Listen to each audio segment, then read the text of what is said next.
Prince মামুনের ভিডিওটা আধা ঘন্টা দেখার পর আমার মনে হলো প্রিন্স মামুন সত্যিকারের একজন অসহায় মানুষ। বর্তমানে তার কোনো ধরনের স্কোপ নাই এই বিপদ থেকে বাঁচার জন্য।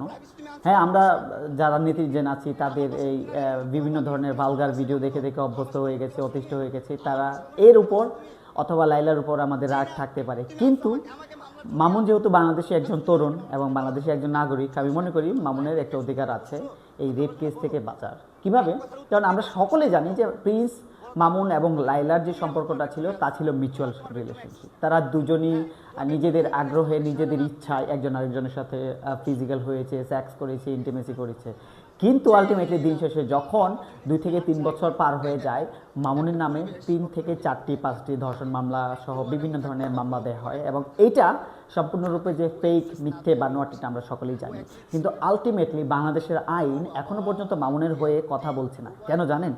কারণ বাংলাদেশের আইন মামুনদেরকে প্রোটেক্ট করে না, প্রোটেক্ট করে একটা এলিট ক্লাসকে, তা হচ্ছে মেয়ে অথবা নারী। আপনি যদি মেয়ে হয়ে থাকেন, নারী হয়ে থাকেন এবং আপনার বাবার টাকা আছে, তাহলে আইন আপনার হয়ে কথা বলবে। এখানে মামুনরা কিচ্ছু করতে পারবে না। বাংলাদেশের আইন এমনভাবে তৈরি করা হচ্ছে যে একজন নারী যদি তার কারোর সাথে 5 বছর রিলেশনশিপ থাকার পর তার নামে ধর্ষণ মামলা দেয়, সেই ধর্ষণ মামলা হয়ে যাবে। কিন্তু আদৌ কিন্তু এটা কোনো প্র্যাকটিক্যালিটি নাই। বাংলাদেশের আইনটাকে পরিবর্তন করা ছাড়া এই ধরনের মামুন লাইলা কেস থেকে আমরা বের হতে পারবো না। মানুষ বিচার পাবে না। সঠিক বিচারটা না পেলে বাংলাদেশের আইনের কি ভ্যালু আছে ভাই?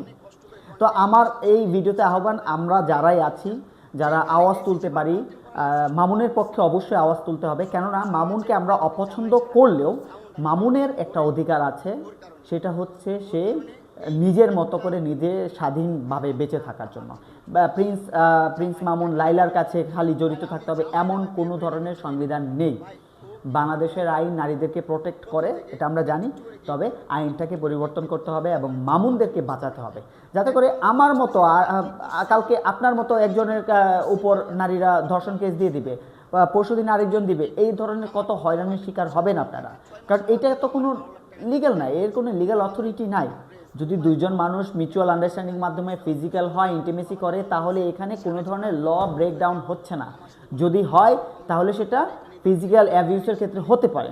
তবে আমি এখানে কোনো ধরনের ধর্ষণ দেখছি না। যেটা করছে লাইলা তার টাকার অর্থবিত্তের প্রভাবের উপর বেস করে মামুনকে হয়রানি করছে এবং মামুনের উচিত এই মুহূর্তে লাইলার জীবন থেকে সরে যাওয়া, লাইলার সাথে কখনো কোনো ধরনের কন্ট্যাক্ট না করা এবং সঠিকভাবে বীরের মতো লাইলার মামলাগুলোর সে লড়াই করে যাওয়া। কারণ আমি যতটুকু বুঝি লাইলার কাছে কোনো ধরনের প্রমাণ নাই, জাস্ট কিছুটা ল্যাব টেস্ট আছে যেখানে মামুনের অর্গাজম হয়তো বা তার আছে। সো এই ধরনের কিছু কিছু প্রুফ থাকতে পারে। এই প্রুফগুলি যথেষ্ট নয় মামুনকে রেপিস্ট হিসেবে তুলে ধরার জন্য, কারণ দুজনেরই এখানে সম্মতি আছে। সারা সোশ্যাল মিডিয়া আমরা সকলে জানি এই ব্যাপারগুলো।